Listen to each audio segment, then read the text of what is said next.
What's going on, everybody? Washington here, back with another figure to review. And for this review, we're going to be reviewing Sprite. Oh, wait, not this Sprite. This Sprite. Another Marvel Legends figure from the Eternals, part of the Build-A-Figure Wave Gilgamesh. Obviously, she's got that funny name, Sprite. As you can see in the cover, the figure exposed right there with accessories and also the Build-A-Figure Wave piece. And on top of the box, you see the Build-A-Figure Gilgamesh. And you see the warnings, trillion hazards, blah, blah, blah. And the Marvel Legends logo with the Eternals. Marvel Legends Sprite, which is the character, with a fun name. And you see the Hasbro logo right there, too. On the side of the box, you see the picture, promotional picture of the character. And with the letter E, Eternals logo on the bottom. The other side of the box also identical with the promotional picture and with the logo of Eternals. The top part of the box also with the logo of Eternals. In the bottom part of the box you see some licensing and also the barcode of the box. And on the back of the box you see a really good promotional picture of the character with a nice, background right here of space and then the logo of Marvel Legends series and the name of the character, which is Sprite, and a little bit of a biography right there, a little bit of readout. Feel free to pause that and read it if you like. It talks about how her cosmetic powers, and one of that is obviously the illusions. Like she creates illusions, and it kind of like reminds me of Mysterio from Spider-Man, the character, one of the villains that Spider-Man fights with, and also she says that she's more clever than what she appears. Obviously, the character, she plays like think of a 10-year-old little girl, which she's not.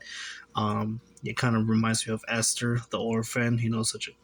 Such a great movie that I watched a long time ago. Not that fun, not much fun about the sequel, but I hope they release a better movie than the sequel. But anyways, back to this figure. She talking about her cosmetic powers. She has like a younger version of herself. But even though she's a character that she's been living for like millions of years, so like what a weird way how she's like posing right there. I don't know how she has her arm across from her back and then holding her uh, elbow right there. It's really strange. Who poses like that? I don't know. Weird. Really weird. The bottom part of the box, obviously, you see the list of the Build-A-Figure characters that are also available, that each of them, 1 through 6, have a piece of Gilgamesh, except for Icarus, and still he's also included as the Build-A-Figure wave. And on the bottom of the box, also some attention of Marvel logo and then Hasbro. So yeah, let's get her out of the box and have a closer look at her. Okay, here we have the figure, and we can start off with the measurement tape. And Sprite, she measures up about above 5 inches, like more like 5 inches and a half, leads up to like 14 centimeters. So yeah, because her character, she plays her character is like a 10-year-old little girl, just like Esther, and she's also like, she's a cosmetic being. She has cosmetic powers and illusions.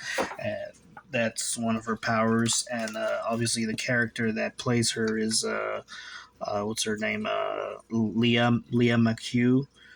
You'd probably recognize her in the House on the Bayou, or maybe the Lodge, or the Totem, or Into the Dark, or they come into the dark, or something like that, or Songbird, or Goodnight Mom, or something like that. You can always obviously look her up. There's some movies that she's actually 17 years of age, so obviously she got to be young because she plays a younger character. But yeah, she's a she well, she's got like a nice, funny, kind of like almost creepy looking smirk that she's got right there. I mean, like if you point her down, yeah, it's kind of a little creepy. And also the red hair, it's a little funny too. Little red hair for short hair, you know, really nice, really nicely sculpted. I mean, she's got freckles.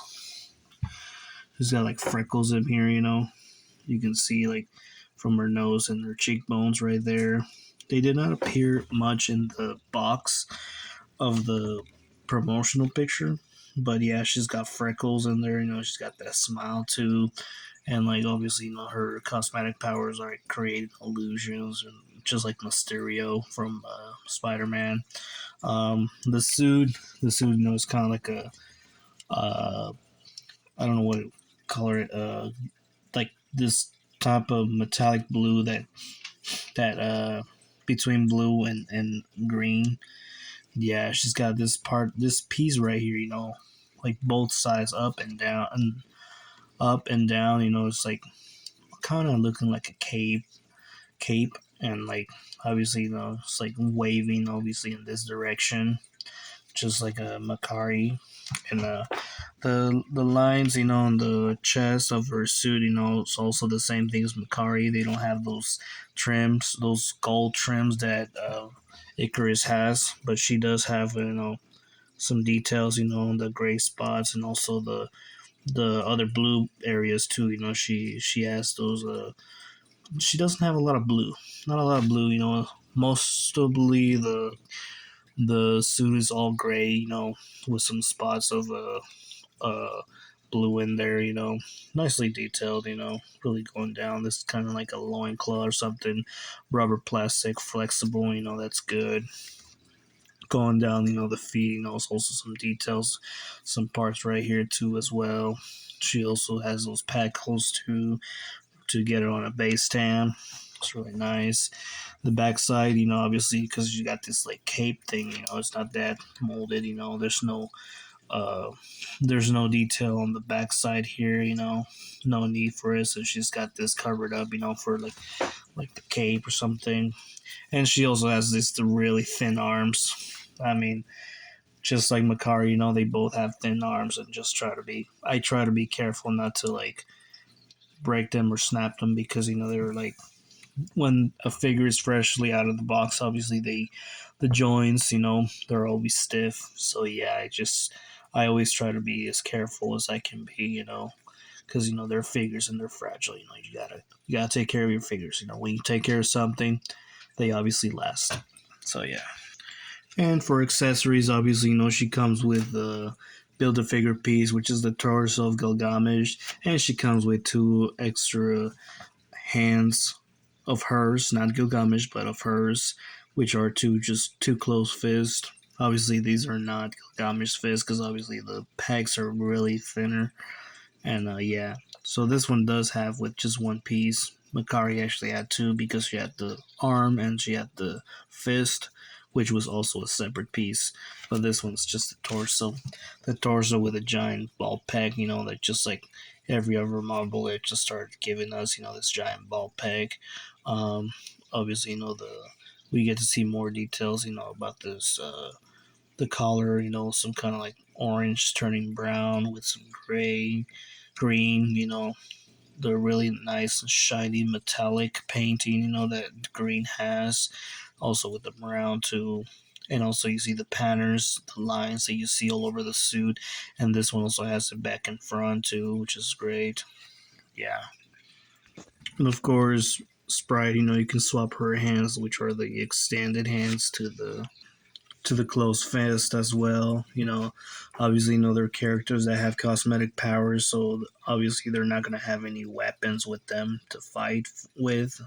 So obviously, don't expect a lot of accessories. And so yeah, for articulation, obviously, you know, Sprite she has that giant ball peg inside, you know, which can rotate all the way 360 all the way around. She can, she does have a good range for looking up.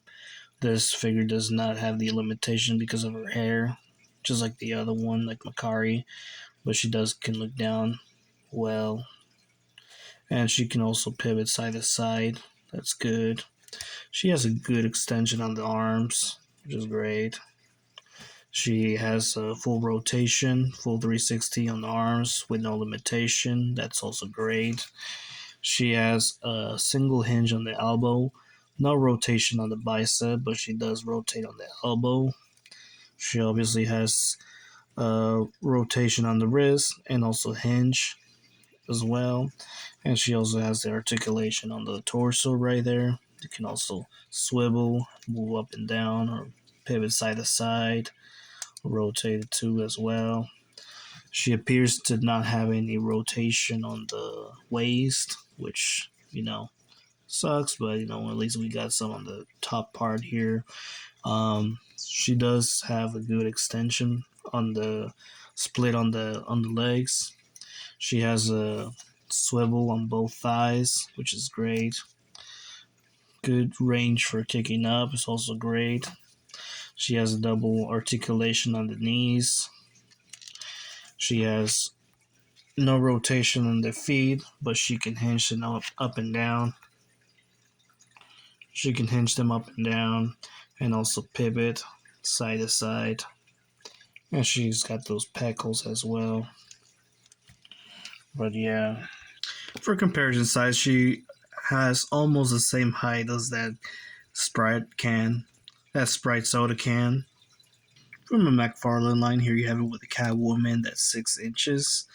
And here you have it with Darla from the Shazam, 5 inches and a half figure from Mattel. Here you have it next to two Jeanette Vasquez, 6 inches, both figures from NECA. For Marvel Legends, here you have him with a Cyclops, 6 inches and a half, and with a 5.5 inch Wolverine, both figures from Hasbro. Here you have him next to two DBZ figures, 6.5 DBZ figures from Dragon Stars. From the DC Universe, here you have it with a Wonder Woman 7 inches and a half figure from McFarlane, and from a character from Alien vs Predator video game, 7 inches figure from NECA. Here you have it next to a 7 inch Amanda Ripley and a 7 inch Helen Ripley, both figures from NECA. Here you have it next to two Xenomorph figures, 9 inch Xenomorphs from NECA. And of course, with two 8 inch Predator figures from NECA. And here you have it with our two other Eternal Conrads, Icarus and Makari. Obviously, there are the characters that are from different scales, obviously, because of the characters, they're different heights, also in the movies. What do you guys think of these characters? Are you thinking of collecting them all, or you just want to collect the Gilgamesh? I mean, like, I definitely picked these guys up. They were on clearance, found them at GameStop and also in Target, Walmart, and they were on Black Friday sale, so I picked them up and I couldn't pass it since the price, was a really good price. And yeah, I'll be reviewing the rest of these characters, and I hope you stay tuned for that. Let me know what you guys think. Leave a like if you enjoy it. Subscribe, share, and subscribe if you're new. That really helps. Thank you guys for watching. I'll be seeing you next time.